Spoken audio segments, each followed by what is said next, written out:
No, more of a green tea guy. Okay. Yeah. Because I was like, this is good for... It might be hot, so take small sips. Oh my god. Bro, so much stuff happened. I mean, not heaps of stuff. Oh, There's a lot of stuff that I want to get into with you. Ooh. So we'll just get into it now and then we'll get into this week's episode. Okay. But like, I don't know, bro. Obviously, like I'm trying so hard to like accept that my dad is the way that he is. Uh-huh. And like, you know, he's already 68 now, or turning 68 on the 1st of Jan. Mm-hmm. And like... His birthday's on New Year's Day? Yeah. You I didn't know that. Really? Yeah. Yeah. I didn't know your dad was a New Year's baby. Yeah, bro. That's why we've always been like, me and Jade were always like, dude, that's got to be like a fake birthday or something. That's like the one that they just gave to immigration when they came over, That's bro. crazy. Yeah. I did not know he was a New Year's baby, but okay. Yeah, no, I know it sounds so bad, but it's like, it's always just been such an inconvenient birthday to have. I'm like literally Not like, during Christmas. yeah, bro, literally like they invited us over, like UBS family and stuff, invited us over for a barbecue like 2 years ago or something, and I was like, oh, I got field day, sorry. Oh my god, that's I was like, fair. I mean, you know, I think as you get older, it's like you start spending Christmas and New Year's with like your friends and stuff. And yeah, it's just exactly. different. And it's like if you have something on New Year's Eve the night before, it's kind of like, yeah, or you just know, gotta you're pre-plan. hammered, yeah, like you just and gotta it's just like, pre-plan. I don't know, bro. It's just like sometimes I genuinely wonder if that's his real birthday or not.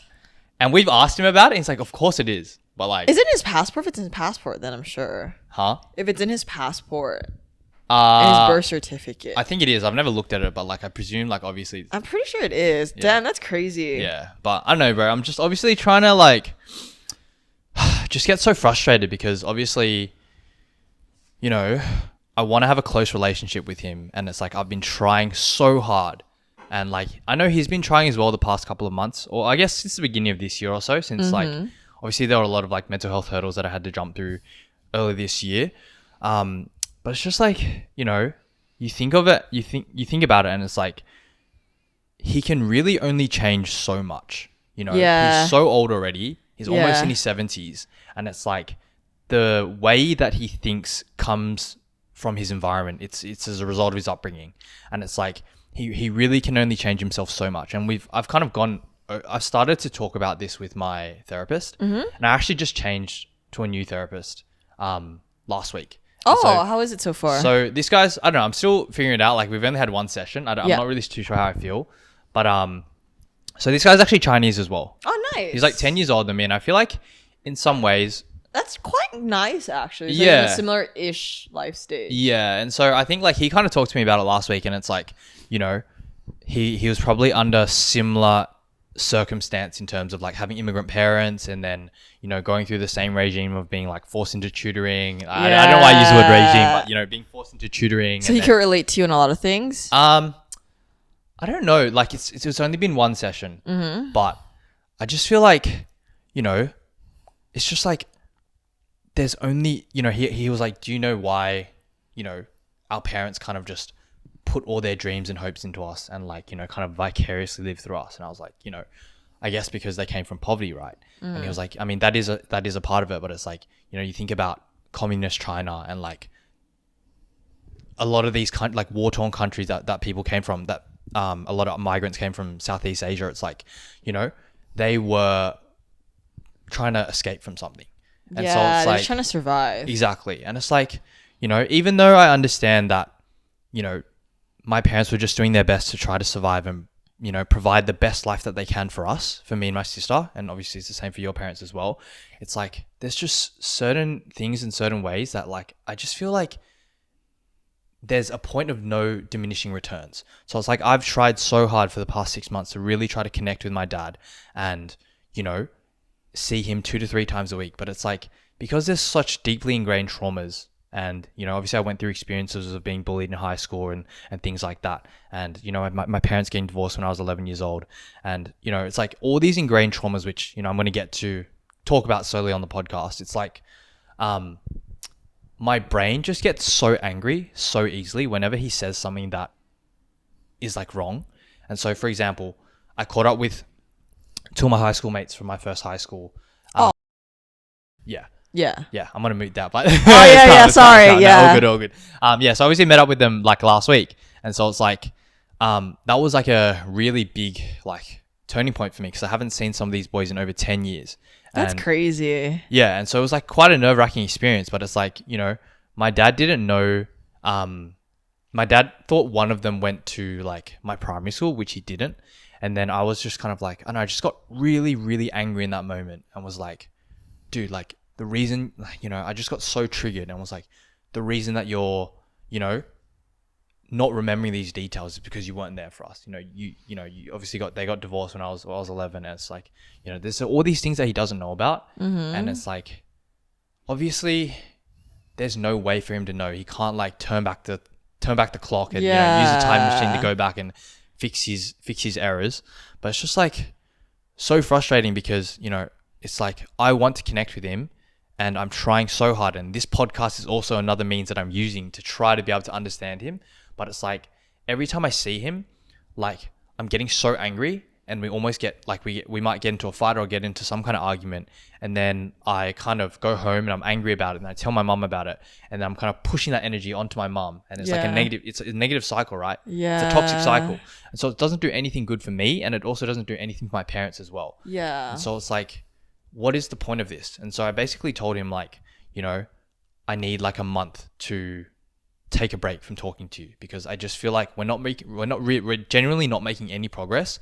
And like, I want to have a relationship with you. I want to have a close relationship with you, but it's like, like every single time I see you, we're just getting into some kind of argument because there's such deep traumas there, and I'm just getting angry. I'm just getting triggered so easily. And it's like, I see you and then I get into a fight with you. Then I have to talk to my therapist about the fact that I got into a fight with you and what I got into a fight with you about and all the details of that and so forth. And then it just restarts. You know what I mean? Can you identify like your triggers, like what exactly it is that like sets you off on that rage that you described? Do you think there's like specific things in particular? Yeah. Like themes? Yeah. Like what sort of themes? Obviously, like the main one is like when I had to move high schools when I was at the end of year 9. And it's like, there was a lot of serious things that were happening. It's like people were bullying me. They were threatening to bash me. And like, there's a huge story behind that. And, I won't get into all the details today, but it's like, my dad just didn't know what was going on at school. And it's like, he wasn't involved in my life. And it's like, we would see him maybe like once every fortnight or something, but it's like, you good? Yeah. But it's just like, we just didn't have a connection. And like, I just feel like the way that he views things is just very different from the way that I view things. And so it's like, out of all our cousins, like I'm not including you and Adeline, but it's like, me, my sister, and then all of you bears kids, it's like, I'm the only one who didn't go to a selective school. I'm the only one who didn't graduate university, all of these things. And so it's like, I just felt like less than the rest of the family. And it's like, I've always felt like the black sheep of the family. My sister was like the golden child. And it's like, it's just naturally within my personality to be rebellious, right? But it's like, I just hated going there because it's like, I felt like, they only value intelligence in the traditional sense. And it's like, my psychologist was my therapist was kind of talking to me about this. It's like, I think like, the way that we view intelligence in the West is very different than the way that we view it in like communist China or like certain parts of Southeast Asia. Yeah. And so it's like, it's like for you, it's like about building a business and having, business acumen. And for them, it's like memorizing things. And that's how you kind of get through school, right? A lot of these things that they learn is like rote learning. It's like, in China, they would have to like recite poems and things like that. And so, and I've always felt different and always felt like the odd one out. And it's like, I just feel like we have gotten to a point where it's like, it's not doing good for either of us. I want a relationship with him and he wants a relationship with me. But it's like, at the end of the day, the generational gap is so big that like, it's so hard to like, I feel like it's almost sometimes like insurmountable. Like, I can't get there. I want to get there, and he wants to get there as well. But he just doesn't understand me, and I don't understand him. And it's like, dude, he was 42 when I was born. And it's like, you know, it's just so hard, you know? Yeah. Because, yeah. I guess there's a saying in like Chinese that says like 江山易改本性难移. Okay, can you translate that for us? So like 江山 is like a really tall mountain in China, I'm presuming. 易改, yi as in 容易, so easy to easy. change. Yep. 改 as in change. Yeah. So it's easier to move a mountain. 本性难移, 本 is like yourself. 性 is for 性格, which is personality. Yep. 难移, which 难 as in difficult. Yeah. 移 as in change. Okay. So moving a really huge mountain in China is like way easier than changing somebody's personality. Shit. Oh my god. And there's merit, and like I get it. Like honestly, I get it. It's just I think it's like with family, it's like these are the cards you're dealt with, and sometimes it doesn't fit the expectations of how you expect it to be. I think for me, like my version of that is kind of like I grew up watching a lot of American movies. Yeah. And it's like I always found it so like weird, like I like until I was like maybe in I don't know, maybe I could like start perceiving the difference between my household and like American TV. I was like, why are like my parents not like all these like American parents on TV and like, and like being like, oh hey darling, how's like school going? Like, why are you so? I was like that disjoint was just like so different to me, and I guess like it's just your expectation and your reality is just so different. Yeah. But I think with emotionally maturing, it's like you learn to accept people for what they are, and it's a lot easier said than done. And it's like I find that with family, you spend so much time with them, but there's like and you're so close with them that it's like you kind of, how do I phrase it? It's like you're more straightforward with them compared to like your friends, for example. Like you don't give them as much patient, like lenience. Like with your friends, like when they fuck up, you're like, oh, it's fine, like whatever. But when if your family fucks, you're like, I don't like it when you do that, kind of thing. Yeah.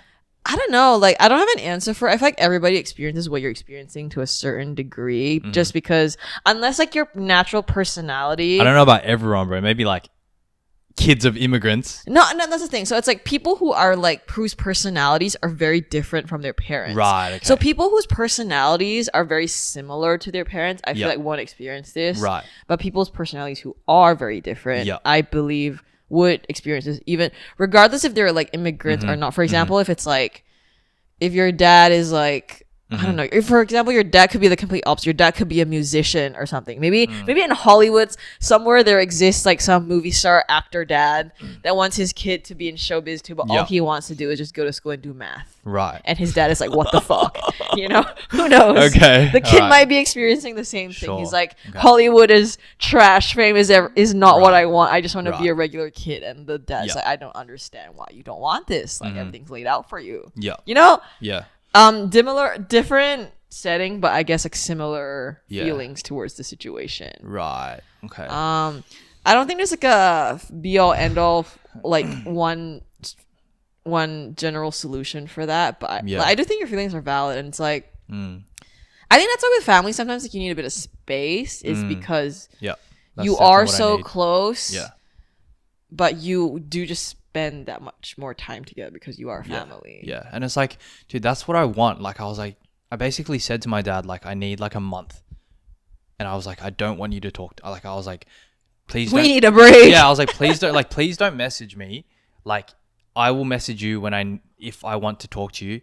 I called him last week and I basically explained to him, like, Dad, look, honestly, I don't think we're making any progress. Why do you think you're not making progress? I think you're making progress. Well, maybe like baby steps. Yeah. But it's like, I don't think that me getting angry multiple times a week and just losing it is worthy of like the tiny millimeters and steps in progress that we're making. Yeah.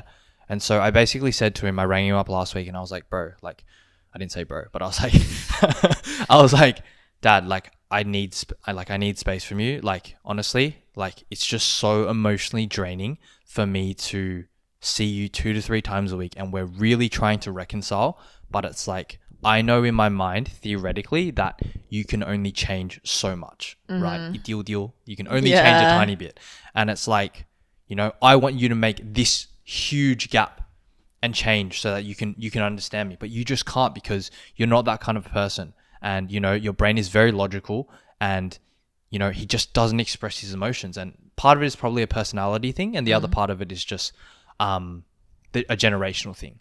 But it's like, you know, we're just not making progress. And I've just come to a decision that, you know, I need space from you. And I was like, I need like at least a month. And it's like, you know, the only time that I'm going to message you is when, you know, they pay for my psychology bills and I send a message to the group chat that I have with my mum and dad to let them know how much the psychology bill is. And so, yeah, that's basically what I told him. And he was like, okay, that's fine. You know, like if you need, like, you know, he was trying to be a good dad and was like, you know, if you ever need me, like you need to talk to me, just let me know. You can message me. I'm here for you. And I was like, okay, I appreciate it, Dad. And, you know, I was like, I love you. But it's like, he messaged me earlier this week and he was like, how are you? Like, I was like, dude, I literally called you last week and I said, do not message me. Do you not understand boundaries? What is boundaries? He doesn't. Yeah, exactly. It just doesn't go through his head. Let me literally read it to you. I was like,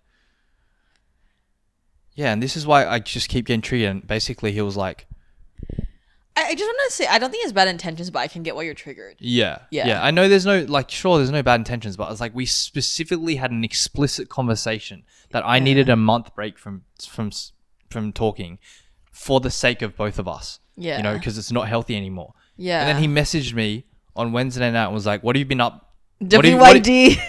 No, he was like, what have you been up? Oh my God, his English, like, this is his English. Look, what have you been up doing lately? I will do the transfer tomorrow. And I was like, please don't message me, but okay.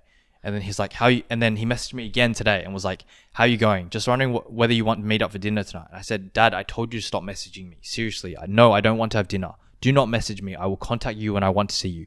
If you message me again, I'm going to block you.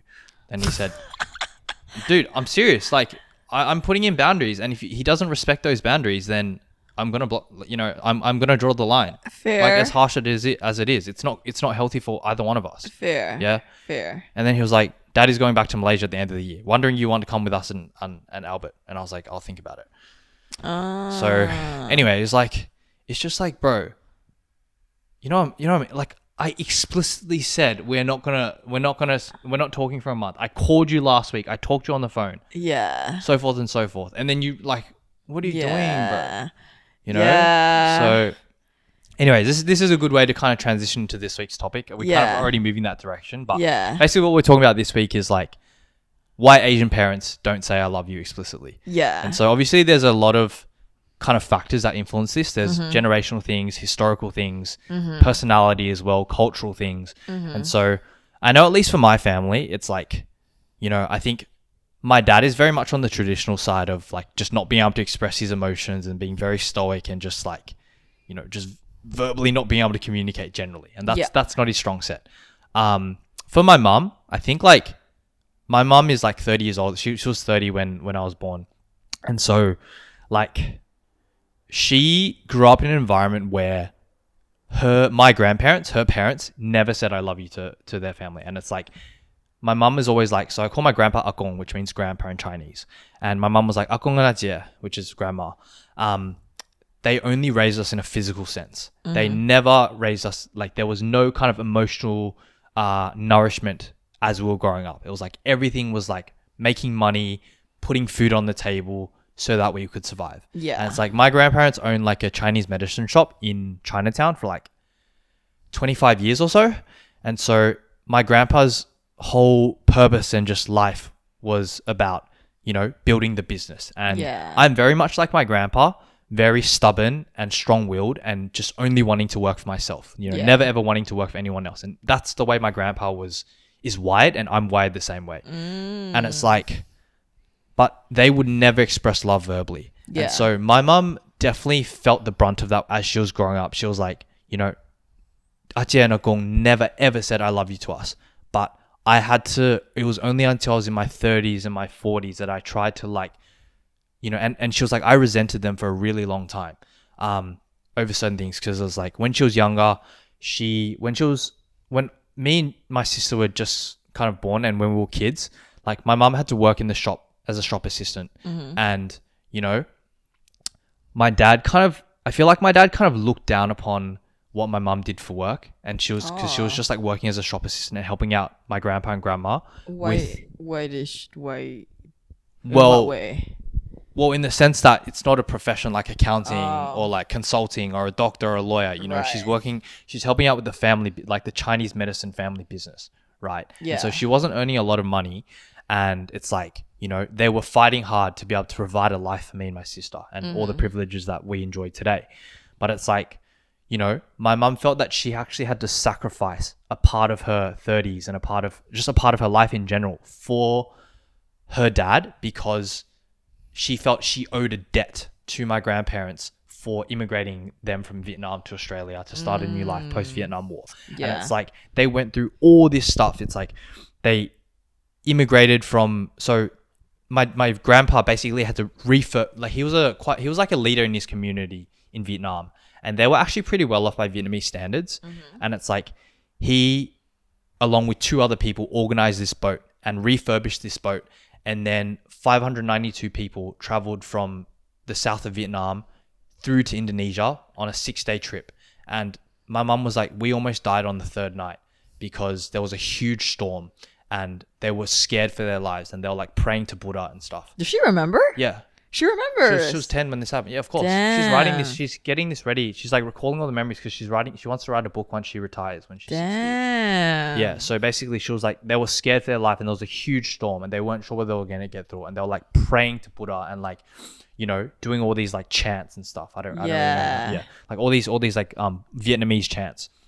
And they eventually got through, and then landed in Indonesia, and on the way they like ran into some like Indonesian like pirates or something, like almost like, oh, like they got like stolen and robbed like came on board, but then like there were government authorities were like, no, come this way or whatever. And then they landed in Indonesia, and then they basically spent 5 months between 3 refugee camps before being approved. I guess they got approved to come to Australia, and then they flew from Singapore to Sydney to start a new life here. Where were the refugee camps? Throughout Indonesia. Oh damn! Yeah, that's three crazy. different places in Indonesia. I'm actually not sure where. And then that's when like your family split up to go to America. Exactly. So all of you guys were together in Indonesia. So no, my cousins in America. So I have cousins in Sacramento. Second cousins in Sacramento. Their family, I think they were on a different boat. So this is actually all documented, and I have all the genealogy in this document, which I'm going to talk about on future episodes. Yeah. But they were on a different boat, and then they somehow ended up in America. And so we were in Australia. We ended up in Australia. And so it's like, you know, I understand that, you know, they came from war, right? Literally escaping the Vietnam War. The aftermath of the Vietnam War after the communists took over. So it's like, you know, they didn't really have that within them to emotionally, like, to not only put food on the table, but also like emotionally nourish their children. And you know, probably still recovering from the trauma. Exactly. There's so much trauma there. There's so much generational trauma there. And so it's like, even though I understand that theoretically, it's like, but I still struggle with that daily, because it's like, you know, my mum has intentionally broken that mold, and she, you know, we tell each other that we love each other like almost daily. And it's something that's become very normalized in my household, among me, my sister, and my mum. But it's like with my dad, he never says I love you, and it's like you have to literally like drag it out of him. Has he said it before though? He has said it before, but it's like never on his own volition. Yeah. You know? Yeah. And it's like, it's fine for you to say I love you when we've just had a fight and we're trying to make amends, but it's like, I want you to just tell me that you love me, because just out of your own will, because you want to. Yeah. Right? And it's like, obviously these things are really hard, and I didn't go through his struggles of all the shit that he went through growing up without electricity, living on a farm, all this stuff, right? But it's like, man, I just, you know, you just pray that, you know, that he's able to express that love, but he just can't. And so it's like something where I've grown up with it being normal in my household, because my mum raised me from the age of 11, and my mum always says I love you to me and my sister, and we all say it to each other. But my dad, it's like, you know, every time my sister lives in Canberra, and she comes back every so often, and it's like whenever we have dinner, like we'll be coming home, and then Jade will be like, Dad, I love you, and like she'll try to initiate, and I'll be, Dad, I love you too, and then he'll just like, thank you. No, he doesn't even say anything. He literally just like I'll be like, Dad, I love you, and then he'll be like, he'll start thinking, and he's like, he takes a breath. Okay, yeah, and like that's it, and like nothing comes out. You literally have to like drag it out of him, and it's only in certain situations where he's like saying sorry, like he's trying to make amends for things. Yeah, that he says it. Yeah, you know what I mean.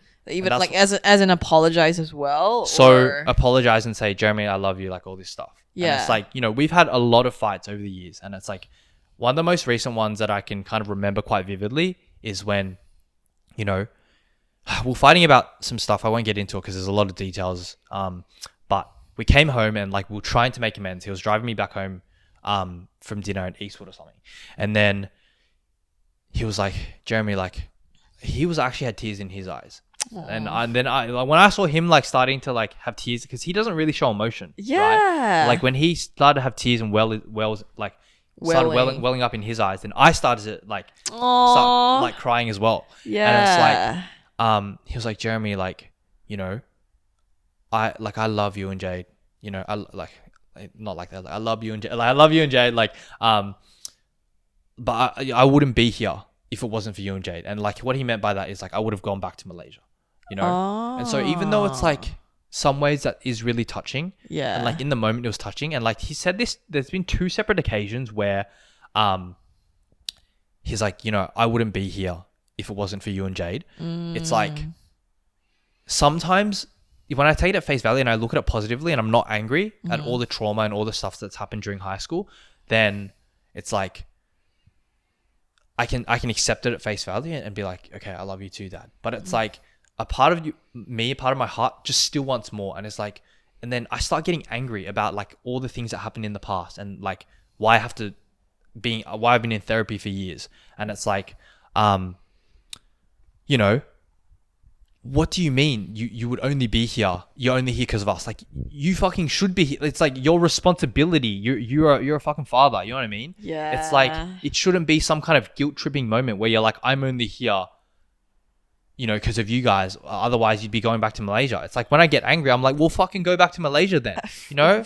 Yeah. You know what I mean? When I'm getting angry and I'm arguing with him with all these things that have happened, with him about all these things that have happened, it's like, bro, then go. You know what I mean? But it's like, yeah, I'm stuck in this like perpetual cycle of like moving between being angry at him, then trying to forgive him, then being angry at him, then trying to forgive him. And it's like a toxic relationship. Yeah, exactly. That's exactly what it is. And that's exactly why we need a break. And it's like, you know, I don't know how to feel and I don't know whether I'm in the right or whether I'm in the wrong. And it's like, bro, like I'm trying so hard to have a relationship with you, but it's like, and I know communication is not your strong point. And I try to find every excuse under the sun for you and try to be like, okay, I know it was hard for Dad. You know, he doesn't have communication skills. He was a subpar accountant for his whole life and he didn't move up the corporate ladder. But it's like, I get so angry because I'm like, you know, it's your responsibility to develop your communication skills so that you can move up the corporate ladder. I know English is not your first language, but it's like, you know, you don't just accept the fact that he's always been like, I'm just a background guy. You know, I'm the guy who works in the background and has technical skills. You know, he's really good at Excel. Like they used to call him like a wizard of Excel. Like his one skill in life is like pivot tables. Okay. But it's like, you know, if you had developed your communication skills and you're actually able to, you know, speak with people, communicate with people, talk about difficult problems, then you would have definitely moved up the corporate ladder more than you have. And it's like the reason that you feel inferior to some of your other immigrant friends is because you haven't developed those. Has he said that skills. Before? Yes, he said this. He's like, you know, I feel like, you know, jealous that, you know, my other friends are already retired and like my dad got retrenched earlier this year or end of last year. And it's like, he doesn't have the money to retire. He doesn't feel he has the money to retire. He actually feels he has to keep working. And it's like, he told me before he got retrenched, he was like, you know, I want to try to work until I'm 75. And it's like, I understand that part of it is for me and my sister, for me and Jade. But it's like, you know, it just angers me. And like, maybe I'm in the wrong. You tell me if I'm in the wrong or not. But it's like, yes, or I can find all the excuses under the sun. Like, English is not your first language, and it's just your personality, and you're just a technical person, and you just don't know how to express yourself. But it's like, at the end of the day, I personally feel that it is his responsibility to develop his communication skills so that he can move up. It's like, people were threatening to fucking bash me at my first high school, and I needed to move high schools to another private Catholic school, which was $5,000 a year. And he was like, what do you mean you need to move high schools? Like, I don't have them. I don't want to pay for it. And it's like, bro, you didn't even know what the hell was going on in high school. And on top of that, it's like, it's your responsibility to be able to make the money so that you can provide for your children. But you weren't able to do that. And it's like, now you're trying to make amends for all this stuff 14 years later. You know what I mean? And it's like, dude, my parents did not speak for 14 years until my sister graduated university I think it was last year. We had the graduation ceremony in like December or something like that. And so it's like, my parents literally did not talk for 14 years. And it's like, my mum would always message him about all kinds of things related to me and my sister, and he wouldn't respond. And it's like, that's just the way he is. And I know he was bitter for a long time, and he shut down emotionally and just I don't know what, he didn't want to be involved in our lives or whatever. But it's like, now he's trying to make those amends, but it's like, those hurts are so deep. It's like so hard to freaking come back from. Yeah. So yeah. Are you okay? I'm good, bro. The coffee's just gone off in the background. Oh, that's the washing machine. Okay, but like, all good. Yeah.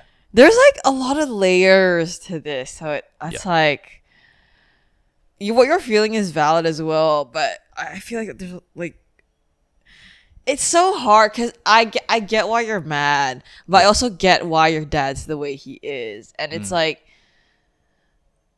I feel like I need to collect my thoughts. There's like it's like multiple nuances. It's like I feel like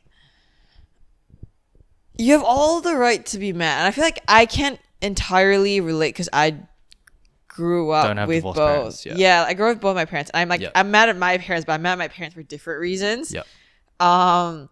But it's like mine's not deep rooted in the sense where it's like, oh, like I'm mad because I feel like this is your responsibility as a parent. And yeah, I don't know, like it's a lot. I feel like your parents had a big part to play in your development and everything. Yeah. And just like okay, I don't know what angle to go from. Just start with whatever. Okay, I'll start with like, for example, like why you get so mad about things. It's like this is just maybe like advice on like how to regulate the emotions, like excluding from what your dad does. So it's like you can't control what he does. Like this is how I see things sometimes. Keep the sorry. There. This is how I see things. It's like what is within your control and like what isn't within your control. It's easier said than done, but how your dad acts towards certain things is not something you can control. But what you can control is how you respond to the way he acts. And I guess a question for you is like, okay, you don't like being mad. Maybe it's an exercise your dad and maybe like a family therapist can figure out that, okay, in these situations, like what's a healthy way for me where it's like I feel like I'm making progress for myself. Yeah. And like I'm not just hitting the same wall again, because I feel like this requires a bit more professional advice because I'm not a licensed therapist in any way. Just give me your opinion. It doesn't need to be. Yeah. So it's just like, for me, it's like I think that's how.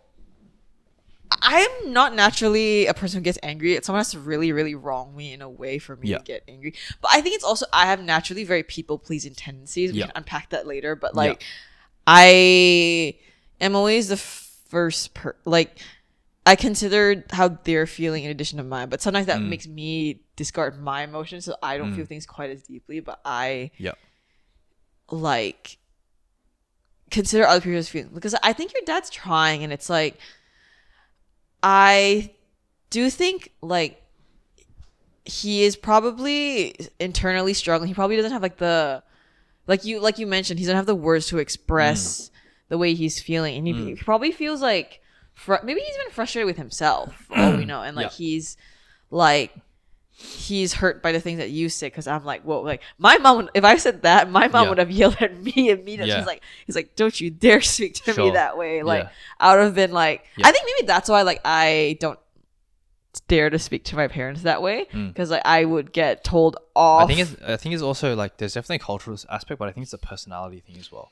Yeah. Like I feel like you have naturally people pleasing 100%. and I'm like I'm on the extreme end of like disagreeableness and rebelliousness, and I'm like there's no fear with like it's not that I'm not scared, it's like I'm gonna speak my mind whether you like it or not kind of thing. And so I'm yeah, that's just I guess because like I think it's from a younger thing too, because when I was younger, whenever I spoke out of line, my parents would just like scold me. Yeah, and I feel like it's like something that you just like learn from your younger years. So now like I don't really speak too much out of line in accordance to like what I assume people want to hear from me, which is good and is bad, but that's a conversation for another time. But yeah, like in terms of going back to what is within your control and what isn't, I feel like it depends like what your goals are as of now. It's like what you can change is how you respond to the situation. Like how your dad responds to the situation is unfortunately something not within your control. So it's like the best you can do is like, okay, like given the situation, it's like, can you find some sort of compromise where it's like, because I think I understand though, it's like it's like you want to work so hard on this problem, but the other person's just like not putting in the same effort. In a relationship romantic context, it's like it's the same wall. Like this is usually the point where a couple would break up, right? Because one person wants to work on something but the other person doesn't, and it's like, okay, it's not working out. Like maybe we should go our separate ways. And like in your case you took a break, which I think is quite smart as well. Except that he still messaged me 2 times after. But anyway. So it's like I don't know, like it requires him to speak up in a way where it's like, okay, is there some sort of compromise you guys can come and meet somewhere in the middle where it's like, okay, obviously he does not have the capabilities of emotionally expressing himself the way that you can. But is there like maybe learning his love language? Like, well, how does he like to show like love and everything? Well, like, obviously, like over the years, I know that, you know, obviously he can't express himself verbally, but it's through his actions, like, you know, asking, are you full? And, you know, like when I go to Tarnview with him, this restaurant at Eastwood, it's like, we'll get like the crispy chicken and we'll both get our own, and he'll be like, well, I'll leave like one big piece for you. And stuff like that. But it's like, that only goes so far, you know? And it's like, even though it's like, I look at his actions and I have to literally translate to myself and be like, and have this dialogue in my head of like, Jeremy, he loves you. That is how he's showing that he loves you. But it's like, my heart yearns for more. You know, that's like the bare minimum. And that is what is expected of parents of that generation because of the war and the poverty and all the different things that they went through, cultural factors as well included. But it's like, I want more. You know? And it's like, he can't provide that. And it's like, it just angers me because I'm like, I'm yearning for love. And it's like, you know, my parents split when I was 11. I went through all these experiences of getting bullied and all these things that happened during high school. And it's like, he wasn't there for me. He wasn't there for me when I was 14, when all this shit popped off. And he wasn't there. It's like, dude, it's your responsibility. You should have been a better husband to my mum. You should have been a better father to your children. And then there wouldn't have been a freaking, you know, explosion and a freaking, you know, all these other things that happened. A butterfly effect. Like negative ramifications afterwards because of all these things that happened because you weren't able to be a good husband to your wife and a good father to your kids. And it's like, I can't say I've experienced that sort of rage, and like definitely speaking to someone professional probably has like better, healthier ways to process that. I'm sorry you feel that way. No, it's alright, bro. So it's like, just gotta get it out. Like I can't say I felt like the most mad I felt at my parents were just feeling like, oh, they've never let me make my own choices. But I feel like now that I'm older, like the way I've dealt with that, just because like, oh, they really can't. Like if I want to go traveling, if I want to make this decision, I have the means and I can do it. Like I feel like I don't know anything crazy out of line. I have to make really spontaneous decisions sometimes, but they're like not like my leaves are approved, my tickets are booked. I'm not like broke and crying on the street. So they're like reasonable to a certain extent.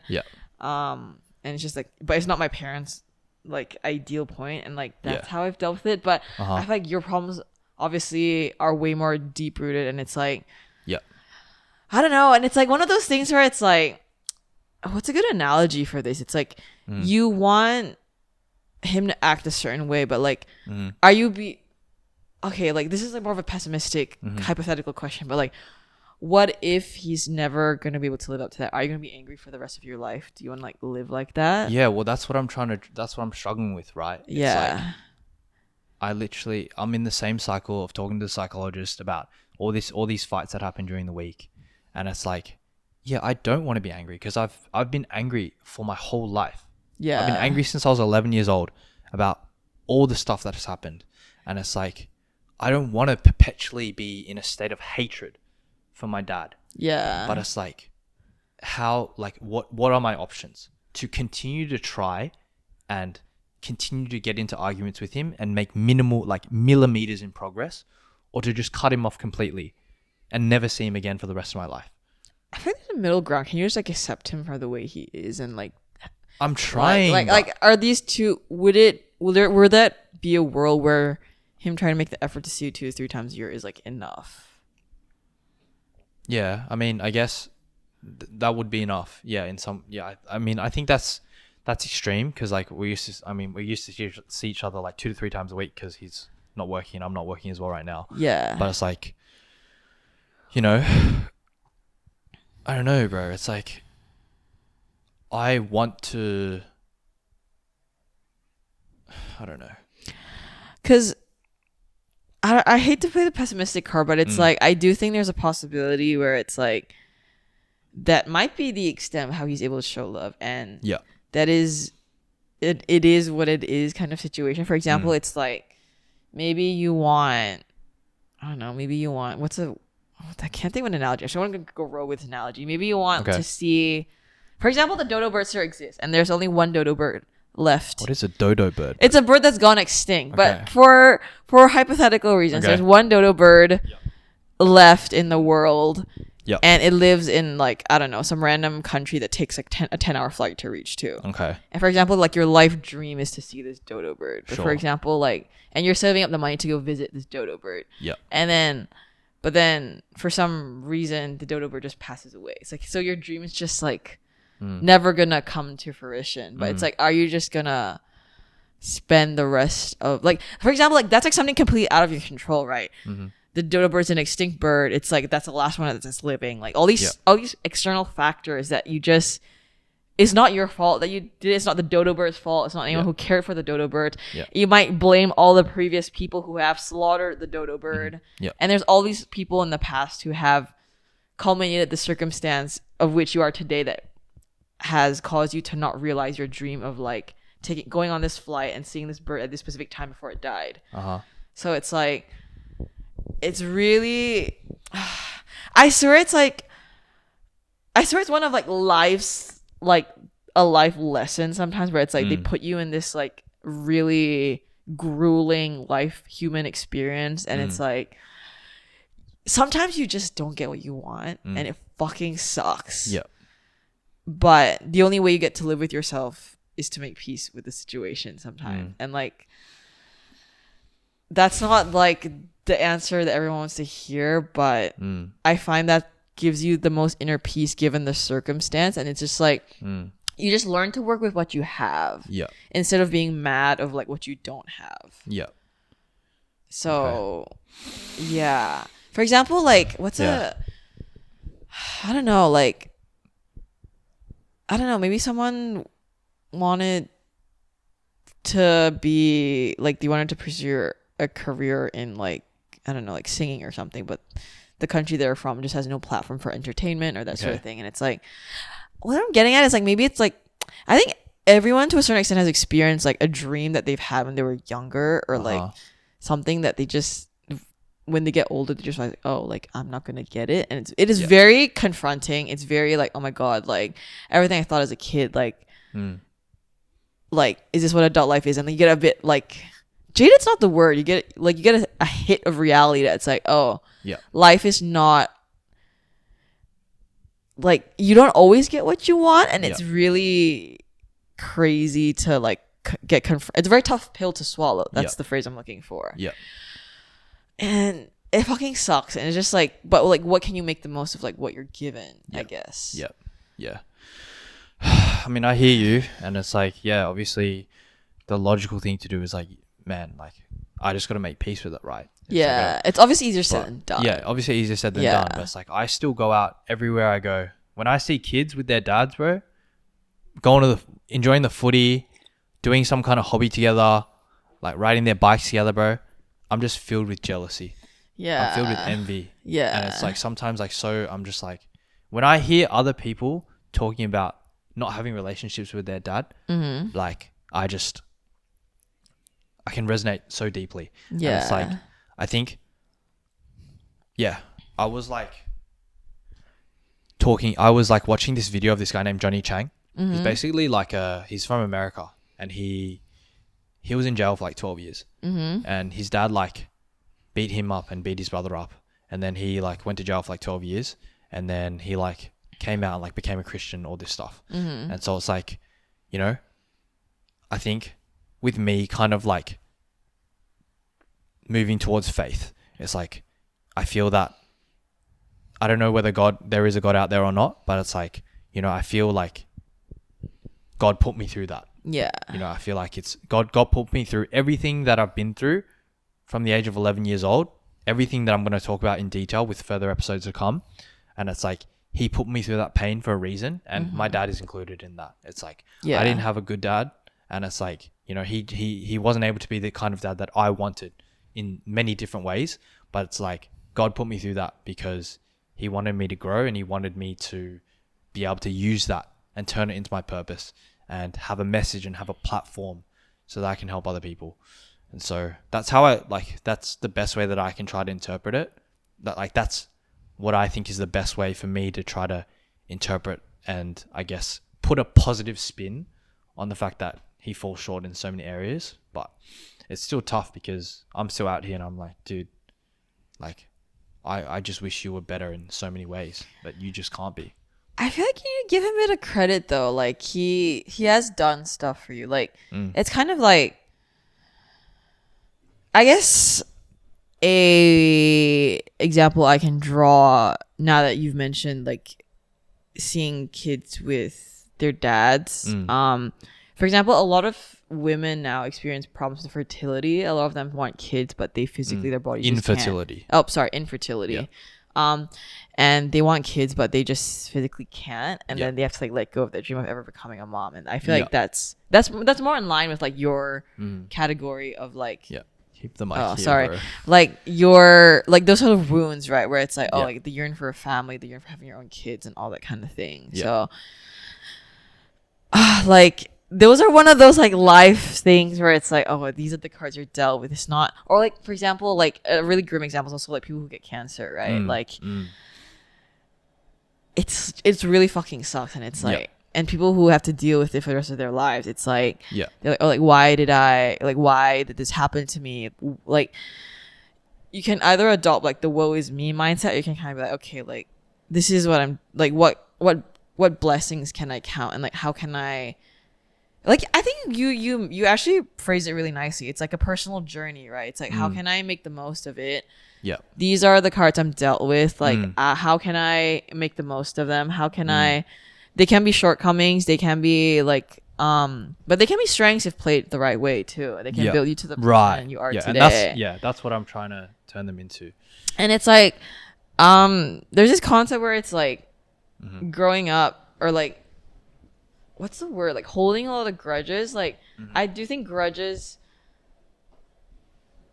if shouldered for like a long period of time, like end up, they're like, there's a really good analogy for it, but I can't. But they fester. They're like wounds. It just hurts you. Yeah, it hurts you, and it's like, it's hard, but it's like letting them go. I think this is like a concept in like Buddhism. Even I think there's a similar quote. It's like, hate is like drinking poison and hoping the other person dies.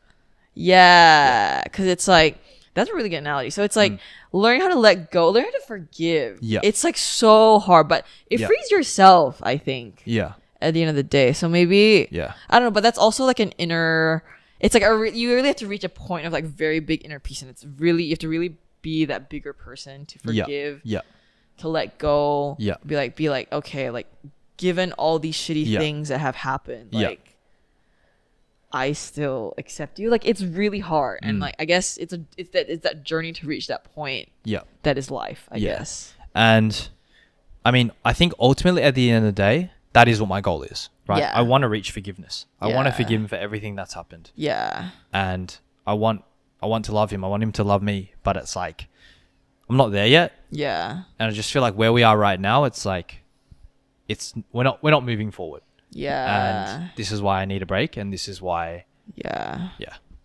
That's okay. Well, I guess you're not alone. I feel like you said, like a lot of other people can probably resonate with your story. Yeah.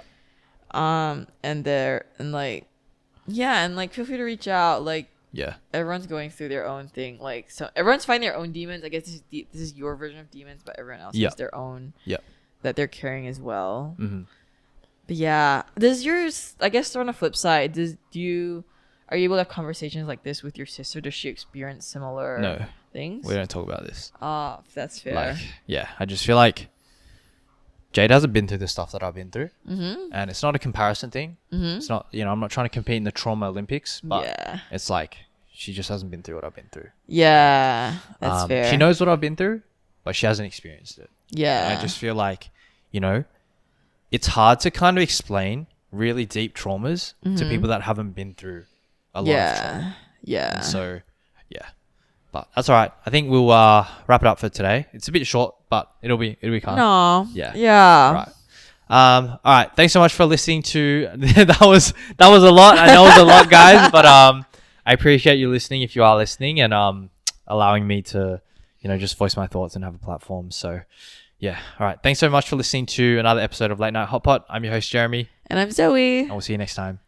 Boy. Bye.